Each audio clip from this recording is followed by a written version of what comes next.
ये बोध गया मंदिर से लेकर के जो है पैदल मार्च करते हुए तमाम बौद्ध अनुयायी, बौद्ध भिक्षु भंते जी जो है वो वहाँ तक पहुँच रहे हैं जहाँ पर ये धरना प्रदर्शन चल रहा है। तो हम लोगों से सीधा यहाँ पर बात कर रहे थे, तमाम जगहों से लोग जो है यहाँ पर आए हैं। संभाल के चलिएगा। कहाँ से आ रहे हैं आप? बुंदेलखंड उत्तर प्रदेश मध्य प्रदेश। जी जी, दूर से आ रहे हैं। Yes yes yes. क्या कहना चाहेंगे इस आंदोलन? हम लोग BTMC मुक्त चाहते हैं, कानून निरस्त किया जाए। अच्छा, ये बुद्धिस्ट जी का है, बुद्ध जी का पूरे दुनिया में झंडा है, पूरी दुनिया एहसानमंद है। हाँ। उनको जितनी जल्दी हो उसको कानून निरस्त कर करके बौद्धों को समर्पित किया जाए। अच्छा, वरना विश्व में बहुत बड़ा जन आंदोलन छिड़ेगा जिसको शायद ये भारत सरकार नहीं संभाल पाएगी। अच्छा, ये ज्वाला डोर टू डोर, गांव तो गांव तक पहुंच रही है। अब तो ये चिंगारी है। हम लोग लगे हैं, प्रत्येक गांव से इसकी आवाज़ कोने कोने जा रही है। प्रत्येक गांव से एक एक जन सैलाब उबल पड़ करके आ रहा है। लेकिन ये कानून तो बहुत पुराना है। कानून पुराना कहाँ है? कानून 49 में बनाया, 50 में संविधान लागू हुआ। सारे कानून निरस्त हो गए। कानून 49 का कैसे लागू हो जाएगा जब 50 में संविधान लागू हो गया? तो 50 का संविधान चलेगा। मेरा नाम विजय लक्ष्मी जोशी है और मैं सारनाथ से आई हुई हूँ। जी हाँ, बौद्ध परिवार से रिलेटेड हूँ और हम लोग यहाँ बोध गया में आए हैं। आई लव बोध गया। बट बोध गया में जो इस समय जो चल रहा है BCMT एक्ट पूरी तरह से हटाया जाए, क्योंकि यही पुराना नियम है। और वो यहाँ के जो हमारे बौद्ध विहार हैं वहाँ पर पंडित को बैठाया जा रहा है, ये बिल्कुल गलत है, अन्यायपूर्ण है। हिंदू धर्म में किसी भी बौद्ध मठ के या साधु हो, हमारे साधु जो भिक्षु को नहीं बैठाने का है अधिकार है, तो हम लोग अपने बौद्ध मठ में पंडित को क्यों बैठाएंगे? ये पूरी तरह निराधार है। ब्राह्मण अगर कमेटी में है, हिंदू कमेटी में, तो दिक्कत क्या है? यही चीज गलत है। ये जो है सरकार, ये पूरी तरह से गलत है। ये पूरी तरह से गलत है। ये यही चीज ये लोगों की नहीं समझ में आ रही। राजनीति जो है कि ये लोग हिंदू धर्म के लोग बौद्ध धर्म में क्यों आ रहे हैं? मैं जूनागढ़ गुजरात से हूँ। गुजरात से आए, जूनागढ़ से दूर दूर से लोग आ रहे हैं। और कहाँ कहाँ से लोग आए यहाँ पर? काफी पूरे भारत से लोग आए हुए हैं। हाँ, मोदी के हाँ, मोदी जी तो कहते हैं विदेशों में कि मैं जो है बुद्ध की बात है कि बुद्ध की धरती से जो मोदी जी आते हैं तो बौद्धों को महाबोधि महाविहार का संचालन सौंप देना चाहिए। आपने अभी ये प्रश्न उठाया था कि भाई ब्राह्मण लोगों का क्यों विरोध करते हैं? तो तथागत भगवान बुद्ध ने आत्मा और ईश्वर उन दोनों को नकारा है। तो यहाँ हम देखते हैं कि ये पंडित लोग हैं, वो ईश्वर, वो आत्मा और मोक्ष देने का काम यहाँ पे कर रहे हैं, जो बुद्धिज्म के बिल्कुल खिलाफ है, उसके विरुद्ध है। तो महाबोधि महाविहार की मुक्ति का आंदोलन जो अनागरिक धम्मपाल से उनसे चल रहा है 1891 से, वो आज तक जारी रहे। तो सरकार को इसका संज्ञान लेना चाहिए। सर, इतने लंबे समय से आंदोलन चल रहा है, सरकार इस पर क्यों विचार नहीं कर रही है? क्या कारण लगता है? और अब जो आपने दोबारा से आंदोलन शुरू किया है, तो क्या उम्मीदें लग रही हैं इसमें? उम्मीदें हैं, और जब तक हमारी उम्मीद पूरी नहीं होती हम लोग यहाँ पे बैठेंगे। और पूरे विश्व के, आज सिर्फ आपने बताया सिर्फ भारत के लोग नहीं है, पूरी दुनिया के लोग आज हमारा समर्थन कर रहे हैं। ब्राह्मण लोग तो ये भी कह देते हैं विष्णु जी के अवतार हैं। ब्राह्मण वो तो सब कुछ कहेंगे, वो तो उन्होंने इसीलिए तो हाईजैक कर लिया, क्योंकि अगर ये अवतार होते तो ये इन्होंने अवतार नहीं माना।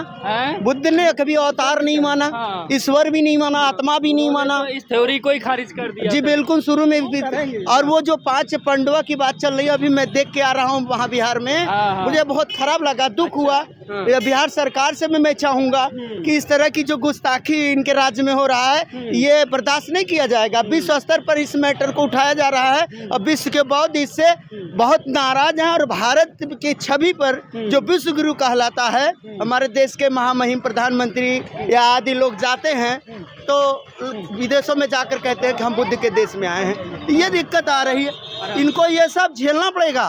और ये 5 पांडवा नहीं है, भगवान बुद्ध ने जिन 5 लोगों को दीक्षा दिया था सारनाथ की धरती पर, क्या लगता है कि इस तरीके से जो पूरा जो बुद्धिज्म है जो अभी थोड़ा बहुत बचा, उसको और ज्यादा ये खत्म करने का प्रयास किया? इनका तो पूरा प्रयास शुरू से ही रहा है, लेकिन हम ऐसा होने नहीं देंगे। जो हो चुका, लेकिन अब हम पहले ज्ञापन देंगे, हम अपनी बात सरकार के समक्ष रखेंगे। यदि सरकार हमारी बात शालीनता और संवैधानिक तरीके से नहीं मानेगी तो हमें जो समझ में आएगा हम भी अपने बल का प्रयोग करेंगे। इसमें कोई दो राय नहीं, हम डरने वाले लोग नहीं। अच्छा, सरकार को चेतावनी दे रहे हैं? जी बिल्कुल, सरकार को चेतावनी देंगे। ये सब सारा काम जो हो रहा है वो सरकार की चेतावनी पर हो रहा है और सरकार के सह में तथाकथित मनुवादी लोग ये सब कर रहे हैं। कहाँ से आए हैं? जी मैं जनपद जौनपुर से आया हूँ। जौनपुर से आए, तो देखिए तमाम जगहों से लोग जो है यहाँ पर आए और भी लोगों। सर कहाँ से आए हैं? सर मैं अजमेर राजस्थान से आया हूँ, करण सिंह मेरा नाम है। जी हाँ, अच्छा, हम आज ही आए हैं और यह महाबोधि विहार को जो मुक्त कराने के आंदोलन के संघर्ष के अंदर हम शामिल हुए हैं और हम 25 का दल हमारा आया हुआ है और हम संघर्ष लगातार करेंगे और हम बिहार सरकार से मांग करेंगे कि बीटी एक्ट 1949 को समाप्त कर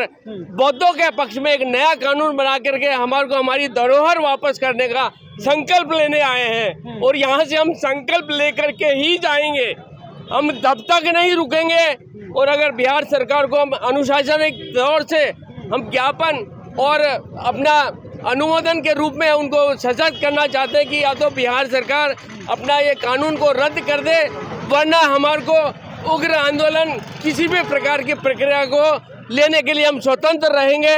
और ये पूरे देश में नहीं विदेशों में भी चल रहे हैं। अभी जो कानून है उसके अंदर अबोध है, जो ब्राह्मण जो मनुवादी लोग हैं वो बहुसंख्यक में लागे गए हैं, जबकि हिंदुस्तान के संविधान के अनुसार किसी भी धर्म के अंदर अन्य धर्मों के द्वारा पूजा पाठ नहीं की जाती। यहाँ पर ब्राह्मण लोग छाए हुए हैं और हमारे बौद्ध जो माइनॉरिटी में है उनका मत नहीं माना जाता है। इस प्रकार से हमारी व्यवस्था को भंग किया जा रहा है। हिंदुस्तान के किसी भी हिंदू देवी देवता के मंदिर में बौद्धों का कोई स्थान नहीं है, जबकि यहाँ पर ब्राह्मणों को इस महाबोधि विहार के अंदर बहुत प्रमुख स्थान दिया गया है और उन्हीं के पक्ष में, मनुवादियों के पक्ष में सारी परंपरा वर्षों से लगातार चली आ रही है। तो हम बिहार सरकार और भारत सरकार को भी एक चेतावनी भरे स्वरूप में बोल रहे हैं। सालों से आंदोलन चल रहा है लेकिन सरकार इस पर विचार नहीं कर रही है, तो अब आपको क्या उम्मीद लग रही है? इस बार हमें उम्मीद ये लग रही है कि पहले जब भी अभी तक आंदोलन चले बहुत व्यापक रूप से नहीं चले, लेकिन इस बार देश ही नहीं विदेशों से भी इस आंदोलन के लिए समर्थन मिल रहा है और हम लगातार इस समर्थन आते रहेंगे।